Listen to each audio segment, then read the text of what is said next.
உங்கள் துவக்கம் அற்பமா இருந்தாலும், உங்களுடைய முடிவு சம்பூர்ணமாக இருக்கும். இந்த புதிய சேனலுக்கு நாங்க உங்கள எல்லாரையும் இயேசு கிறிஸ்து நாமத்தினால நாங்க வரவேற்கிறோம். இந்த சேனல்ல வேற என்ன பார்க்க போறோம்னா, ஆவிக்குரிய பகுதிகள் மட்டும் இல்லாம, எங்களுடைய நடைமுறை வாழ்க்கையில, அதாவது ம். பிராக்டிகல் லைஃப்ல எப்படியெல்லாம் நாங்க கடந்து போனோம், எப்படியெல்லாம் சூழ்நிலைகள சந்திக்க தேவன் உதவி செய்தார், எவ்வளவு பண நெருக்கடி, எவ்வளவு பலவீனங்கள், எவ்வளவு வருத்தம், இந்த 5 வருஷம் திருமண வாழ்க்கையில நம்ம திருமண வாழ்க்கையில சேர்ந்து ஒரு கணவன் மனைவியா எப்படி அந்த குடும்பத்த அவர் கிருபனால நம்ம கொண்டுட்டு போகிற காரியங்கள் எல்லாத்தையும் தெளிவா அவர் கூட இருந்து எங்களுக்கு ஒவ்வொன்னா கத்துக் குடுத்தாரு. இதே போல நெறைய பேர் நீங்க இதுல ஸ்ட்ரகிள் ஆயிட்டு இருக்கலாம், தடுமாறிட்டு ம். இருக்கலாம். அவரு எல்லா விஷயத்திலும் குடும்பம் எப்படி இருக்க போகுது, நம்முடைய ஃபியூச்சர் எப்படி இருக்க போகுது, நம்ம என்னவாக போறோம், எப்படி வாழ போறோம், நெறைய கேள்விகள் மனுஷருக்குள்ள இருந்துட்டே இருக்கு. ஆனா அந்த கேள்விகளுக்கெல்லாம் பதிலாக அவர் எங்களுடைய வாழ்க்கையில எப்படியெல்லாம் கத்துக் குடுத்தாருன்றத இந்த சேனல் மூலம் ஒவ்வொருத்தவங்களுக்கும் தனிப்பட்ட முறையில நாங்க ஆவிக்குரிய பகுதிகள், ஆவிக்குரிய ஆகாரங்கள நாங்க நெறையா குடுக்கணும்னு இயேசு கிறிஸ்துவின் நாமத்தில நாங்க பிரயாசப்படுகிறோம். இன்னும் வருகிற காரியங்கள்ல இன்னும் அநேக காரியங்கள நீங்க பார்ப்பீங்க. இப்ப வரைக்கும் எங்களுக்கு எவ்வளவெல்லாம் கத்துக் குடுத்துட்டு இருக்காரு. அதெல்லாம் உங்களுக்கு நாங்க இலவசமாக தேவனிடத்திலிருந்து பெற்றுக்கொண்டோம். இன்னும் நாங்க உங்களுக்கு இலவசமா குடுக்கணும்னு நாங்க ரொம்ப பிரயாசப்படுறோம். ஒரு சில விஷயங்கள்லாம் பார்க்கும்போது, இப்ப நான் கிறிஸ்டியன் பேக்ரவுண்ட்லயே இருந்து சின்ன வயசுலேருந்து நான் வளர்ந்து வந்திருக்கேன். இவங்களுடைய வளர்ப்பு இவங்க புறஜாதியிலேருந்து ரட்சிக்கப்பட்டு வளர்ந்து வந்தாங்க. அப்போ ஒவ்வொரு அனுபவங்கள நாங்க ஷேர் பண்ணும்போது, பரவால்ல இவங்க இப்படி அனுபவப்பட்டு வந்திருக்காங்க. என் லைஃப்ல நான் அத கடந்திருக்கவே மாட்டேன். ஆனா அது மூலமா எனக்கு ஒரு லெசன் கிடைக்கும். அப்புறம் நான் ஒண்ணு சொல்லுவேன். சொல்லும்போது இவங்களுக்கு என் மூலமா ஒரு லெசன் கிடைக்கும். அதனால இந்த சேனல் நீங்க உங்களுக்கு எல்லாருக்குமே நீங்க எந்த வயதினரா இருந்தாலும் சரி, சிறு வயது, வாலிப வயசு, வயதானவங்க யாரா இருந்தாலும் சரி, நிச்சயமா ஏதோ ஒரு விதத்துல உங்களுக்கு யூஸ்ஃபுல்லா தான் இருக்கும் அப்படின்னு நாங்க விசுவாசிக்கிறோம். கண்டிப்பா இந்த சேனல அநேகருக்கு ஷேர் பண்ணுங்க. இது சப்ஸ்கிரைப் பண்ணிக்கோங்க. ஆ கண்டிப்பா இனிமே இந்த சேனல்ல ஒவ்வொரு ஒவ்வொரு வாரமும் நம்ம நெறைய நெறைய வீடியோஸ் நம்ம பார்ப்போம். இன்னைக்கு முக்கியமா என்ன பத்தி ஷார்ட்டா ஒரு சின்ன ஒரு மெசேஜ் தான் இன்னைக்கு பார்க்க போறோம். என்ன அப்படின்னா, ஏனோ தானோன்னு வாழ்ந்து கொண்டிருந்த ஒரு 2 பேரை ஆண்டவர் இணைச்சு, இன்றைக்கு ஆண்டவர் ம். நமக்குன்னு ஒரு அழைப்பு குடுத்துருக்காரு அப்படின்னா, இன்னைக்கு இந்த உலகத்துல எத்தனையோ பேர் ஏனோ தானோன்னு தான் வாழ்ந்துட்டு இருக்காங்க. என் லைஃப்ல மீனிங்கே இல்ல அப்படின்னு சொல்றவங்க நெறைய பேர் இருக்காங்க. ஆனா ஏன்னா எதுக்கா ஆண்டவர் உண்டாக்குனாரு? எதுக்கா ம். படைச்சாரு? அப்படின்னு சொல்லி அந்த கேள்வியோட நெறைய பேர் இருக்காங்க. ஏதோ போது லைஃப் அப்படின்றவங்க மாரி இருக்காங்க. ஆனா நிச்சயமா ஆண்டவர் ஒவ்வொருத்தருக்குமே ஒரு ஒரு மீனிங் வச்சிருக்கிறாரு. அத தான் நம்ம இன்னைக்கு பார்க்க போறோம். இப்ப ஃபர்ஸ்ட்டு நான் என்னோட சைடு நான் சொல்றேன். அதுக்கப்புறம் அவங்க அவங்க சைடு சொல்லுவாங்க. இப்ப என் லைஃப் பார்த்தீங்கன்னா, நான் கிறிஸ்டியனாவே இருந்தாலுமே, ஒரு ஒரு கட்டத்தில எங்க அப்பா, அம்மா நல்ல ஆவிக்குரிய இதில வளர்த்தாங்க. இருந்தாலும் அந்த ஒரு வாலிப வயசுன்னு வரப்ப ஒரு தனியா இண்டிபெண்டன்ட்டா வரும்ல. அந்த வயசுன்னு வரப்ப நமக்கு தோணுனத நம்ம பண்ணுவோம். ஒரு சில நேரம் நான் யோசிப்பேன். இப்ப ஞாயித்துக்கிழமை நம்ம ஆராதனைக்கு போறோம் அப்டின்னா, அந்த பைபிள் எங்க வந்ததும் வைக்கிறோமோ, ம். அதே பைபிள் அதே இடத்துல தான் இருக்கும். அடுத்த ஞாயித்துக்கிழமை நம்ம எடுக்கிற வரைக்கும். அப்டின்ற மாரி. அப்ப ஆண்டவர் ஒரு நாள் ஆண்டவர் சொன்னாரு, "நீ உன் லைஃப் சீரியஸா கொண்டு போணும். எனக்கும் உனக்கும் உள்ள ஒரு உறவுல நீ சீரியஸா கொண்டு போணும்." இப்ப என்னைக்கு நான் என் லைஃப்ப சீரியஸா எடுத்துட்டு ஆண்டவரோட சீரியஸா எடுத்துட்டு போணும்னு நெனச்சேனோ, அன்னைக்கு தான் தேட ஆரம்பிச்சேன். சரி கிறிஸ்தவ வாழ்க்கைய நெறைய கத்துக்கிட்டோம். பைபிள் எனக்கு தெரியும். எல்லாம் அந்த போட்டிலாம் வைக்கிறப்ப நான் ஃபர்ஸ்ட் பிரைஸ் வாங்கியிருக்கேன். இது எல்லாமே எனக்கு தெரியுது. இத விட வேற என்ன இருக்கு அப்படின்றப்ப தான், அப்பதான் ஆண்டவர் எனக்கு ஆவியானவர்ன்ற ஒரு புதிய சாப்டரே அறிமுகப்படுத்துறார். ஏசு கிறிஸ்து மட்டும் இல்ல, அதுக்கடுத்து ஆவியானவர் தான் இப்ப நமக்குள்ள கிரியை செய்றாரு சரி. அப்படின்னு சொல்லிட்டு.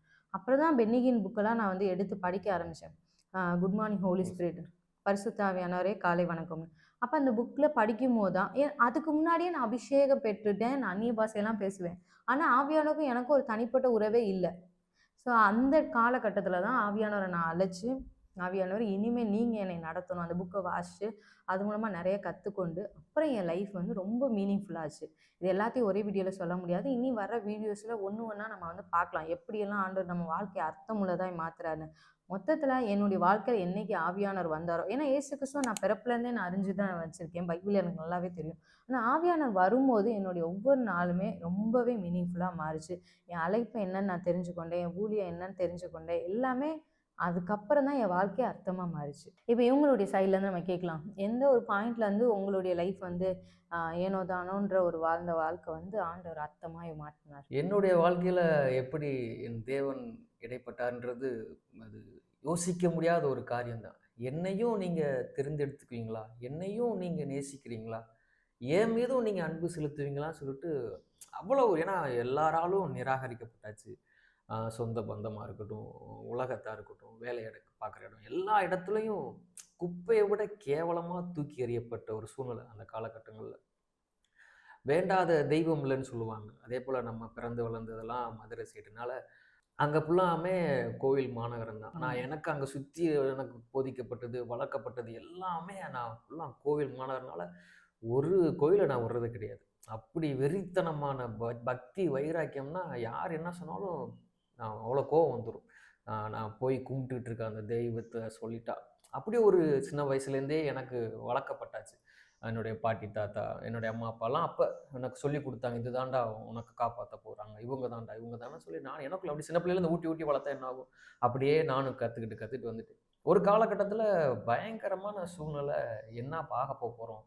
எல்லா தெய்வத்தையும் கும்பிட்டுட்டோம். நம்ம குடும்பத்தில பல பிரச்சனை இருக்கு. பண தேவைகள் இருக்கு. கடன்லாம் எக்கு தப்பா ஆயிருச்சு.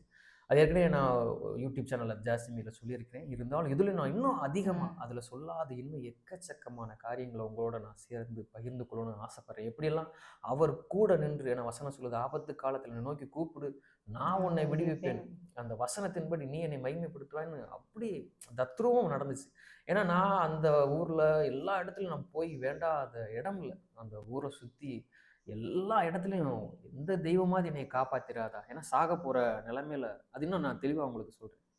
அப்படிப்பட்ட நிலைமையில இருக்கும் பொழுது, சரி 10ஓட 11 இவரையும் போய் எங்க அம்மா சொன்னாங்க. "போய் கும்பிட்டு வாடா, நம்ம பிரச்சனை ம். மாறணும்னு" சொன்னாங்க. இவர போய் கும்பிட்டு வந்தா என்ன நடக்க போகுது? சரி போவோமே, என்னத்த நடக்க போகுதுன்னு சொல்லிட்டு தான் போனது. ஆனா, அதுக்கப்புறம் தான் ஒரு டிரான்ஸ்ஃபர்மேஷனே ஆச்சு. இவரு மட்டும் தான் கடவுள், இவர் மட்டும் தான் தெய்வம்ன்றத அவர் ஒரு அந்த எப்படி சொல்றது? வெளிச்சத்தின் மூலமா அது ஒன் டூ ஒன் பேசின கான்வர்சேஷன்லாம் மறக்கவே முடியாது. அதெல்லாம் இன்னும் நான் போற ஒவ்வொரு வீடியோல நான் பகிர்ந்துக்கன்னு ஆசைப்படுறேன். அப்படி வந்து தெரிந்து கொண்டு நான் தான் இந்த உலகத்த படைக்க ஆரம்பிச்சேன். இப்படிலாம் அப்புறம் பைபிள் எடுத்து படிக்க ஆரம்பிச்சேன். எப்படி இந்த உலகம் வந்துச்சு? எப்படி இந்த மனிதர்கள் வந்தாங்க? எப்படி இந்த உலகம் யாருக்காக சிருஷ்டிக்கப்பட்டுச்சு? ஏன் நம்ம இந்த சூழ்நிலையில போயிட்டுருக்கோன்றத அதுக்கப்புறம் தான் உணர வந்துச்சு. இப்படியும் நம்மள நேசிக்கிறதுக்கு ஒரு தெய்வம் இருக்கிறாருன்னா, அது இயேசு கிறிஸ்து மட்டும் தான். இன்ன வரைக்கும் அவர் தகப்பனாக இருந்து, என்னுடைய தேவைகள் என்னென்னவோ, எப்படி எப்படியெல்லாம் சந்திக்கப்படணுமோ, அப்படி ஆச்சரிய விதமா அவரு சந்திச்சுக்கிட்டு இருக்கிறாரு.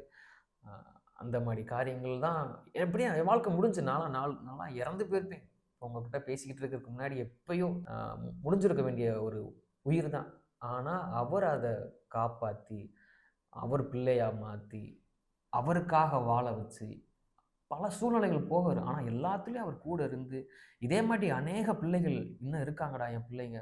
அவங்களுக்காக ம். நான் உன்னை எப்படியெல்லாம் நடத்தினேனோ, நான் எப்படியெல்லாம் உன்னை தப்புவிச்சேனோ, எப்படியெல்லாம் உன் கண்ணீர நான் துடைச்சேனோ, எப்படியெல்லாம் உன்னை நான் விடுதலை ஆக்கினேனோ, அதேபோல நான் இருக்கிறேன்னு போய் அவங்களுக்கு சொல்லுன்னு என்னை வேறு பிரிச்சாரு. அதுக்காக ஊழியத்துக்கு அழைக்கப்பட்டேன், அபிஷேகம் பண்ணப்பட்டோம். அவருக்காக இன்னும் பெருசு பெருசு செய்யணுன்றதுக்காக தான் ஒரு வாஞ்சை இருந்துச்சு. ஆண்டவர் கிருபையினால இந்த யூடியூப் சேனல் எவ்வளவோ இப்ப டிஜிட்டல் வேர்ல்டுல இத ம். குடுத்துருக்காரு. அதுக்கு நான் நன்றி செலுத்துறேன். அத நீங்க பார்க்கும்பொழுது எங்கெங்கேயோ இருந்து பார்க்குறீங்க. தேவ நாமம் மட்டும் தான் மகிமைப்படணும். இத நீங்க பார்க்கும் பொழுதே, கேட்கும் பொழுதே பரிசுத்த ஆவியானவர் உங்களோடு கூட இருந்து எப்படி என்னையெல்லாம் சந்திச்சு, நான் ஏனோ தானோன்னு வாழ்ந்து ம். முடிக்க வேண்டிய ஒரு சூழ்நிலை, வாழ வேண்டிய வயசுல சாக வேண்டிய சூழ்நிலை இருந்தாலும், இல்ல உனக்காக என் குமாரன் மரிச்சிருக்காரு. அவர் ரத்தம் சிந்திருக்காரு. இனி நீ உயிரோட தான் இருக்கணும்னு சொல்லி, அநேகருக்கு பிரயோஜனமா படணும்னு சொல்லிட்டு தான் என்னையும் தெரிந்து கொண்டாரு. இத பார்க்குற உங்களையும் தெரிந்து கொண்டிருக்கார். நிச்சயமா உங்களையும் பெரிய காரியங்களை உங்கள் கண்கள் காண, பார்க்க அவர் உதவி செய்வார். இன்னைக்கு இந்த வீடியோ நீங்க வந்து ஒரு வேளை நீங்க பார்த்துட்டு இருக்க நீங்க நீங்க கூட நினைக்கலாம், "என் வாழ்க்கை இப்படிதான் இருக்கு. ஏனோ தானோன்னு தான் நான் வாழ்ந்துட்டு இருக்கேன்." அப்படின்னு சொல்லிட்டு என் கணவர் அடிக்கடி ஒரு லைன் சொல்லுவாங்க. அந்த லைன் சொல்லுங்க. ஆண்டவர் பரிசுத்த ஆவியானவர் சொன்ன வார்த்தை தான் எங்களோட பேசும்பொழுது. அ "ஏனோ தானோன்ற ஒரு வாழ்க்கை உனக்கு இல்லடா. ஏனோக்கு போன்ற ஒரு வாழ்க்கைய நான் உனக்கு தரேன்றாரு." ஏன்னா அப்புறம் தான் ம்.